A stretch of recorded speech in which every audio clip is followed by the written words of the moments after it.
Salam sejahtera dan salam bahagia. Tajuk kajian saya adalah keberkesanan kaedah pembelajaran Modal Start berpandukan modul aplikasi pendidikan seni visual terhadap pencapaian dan sikap murid. Latar belakang kajian. Dalam pengajaran dan pembelajaran pendidikan seni visual, penggunaan kaedah pengajaran dan pembelajaran yang sesuai oleh guru secara langsung meningkatkan pemahaman murid serta menarik minat murid. Salah satu kaedah penting yang boleh meningkatkan proses pengajaran dan pembelajaran yang berkesan ialah kaedah pembelajaran kooperatif Modal Start. Kaedah pembelajaran kooperatif Modal Start merupakan kaedah berpusatkan murid yang memberi peluang kepada murid untuk menyelesaikan masalah dalam kumpulan.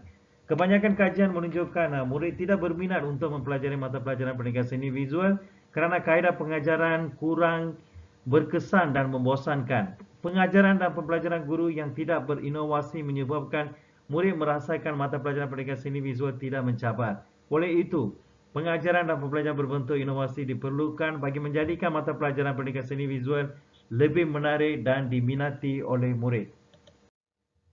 Tujuan kajian adalah mengenal pasti perbezaan yang signifikan dalam mean score pencapaian antara kumpulan eksperimen yang diajar menggunakan kaedah pembelajaran kooperatif Modal Start berpandukan modul aplikasi pendidikan seni visual dengan kumpulan kawalan yang diajar dengan menggunakan buku teks. Yang kedua adalah mengenal pasti kesan interaksi yang signifikan antara sikap murid kumpulan eksperimen yang diajar menggunakan kaedah pembelajaran kooperatif Modal Start berpandukan modul aplikasi pendidikan seni visual dengan kumpulan kawalan yang diajar menggunakan buku teks. Modul pendidikan seni visual yang digunakan dalam kajian ini dibina berasaskan model ADDIE yang berpandukan pada dokumen standard kurikulum dan pentadbiran. Metodologi. Kajian ini menggunakan reka bentuk kuasi eksperimen. Sampel kajian adalah 62 orang murid tahun 4 dari 2 buah sekolah di daerah Kulim.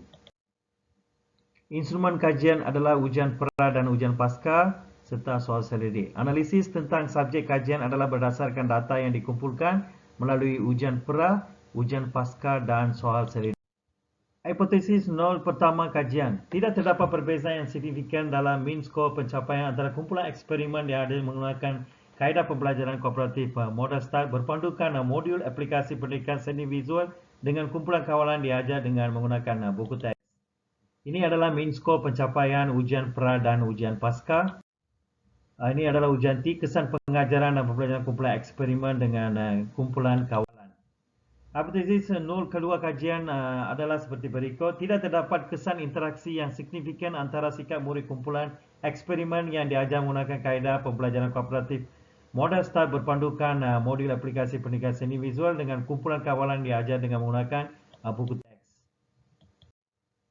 Ini adalah graf kesan interaksi antara kumpulan dengan tahap sikap. Dapatan kajian menunjukkan bahawa subjek kumpulan eksperimen yang diajar dengan menggunakan kaedah pembelajaran kooperatif Modal Start telah memperoleh mean score pencapaian yang lebih tinggi dan signifikan berbanding dengan subjek kumpulan kawalan diajar dengan menggunakan buku teks. Hasil dapatan kajian ini selari dengan dapatan kajian Wagon, Mahler dan Year. Kajian ini juga menunjukkan peningkatan mean score subjek kumpulan eksperimen yang diajar dengan menggunakan kaedah pembelajaran kooperatif Modal Start berpandukan modul aplikasi pendidikan seni visual memberikan reaksi yang lebih tinggi dalam tahap sikap berbanding dengan kumpulan kawalan yang diajar dengan menggunakan buku teks. Secara keseluruhan, dapatan kajian ini menunjukkan bahawa penggunaan kaedah pembelajaran kooperatif Modal Start dalam pengajaran dan pembelajaran pendidikan seni visual memberikan kesan positif terhadap pencapaian dan sikap murid. Implikasi kajian. Dapatan kajian ini memberikan implikasi kepada pihak berkaitan terutamanya murid, guru dan pihak sekolah. Kesimpulannya, modul aplikasi pendidikan seni visual adalah sesuai digunakan sebagai salah satu strategi PDP pendidikan seni visual. Proses pengajaran dan pembelajaran pendidikan seni visual dapat dilaksanakan dengan lebih teratur dan terancang. Guru pula dapat bertindak sebagai fasilitator yang mengawal pembelajaran murid. Kajian ini telah memberikan implikasi yang jelas terhadap PDP yang lebih menyeronokkan dan mendorong pelibatan aktif murid dalam mata pelajaran pendidikan seni visual. Pengkaji berharap agar kajian lanjutan dapat memberikan sumbangan yang lebih berhubung dengan kaedah pembelajaran ini. Sekian. Terima kasih.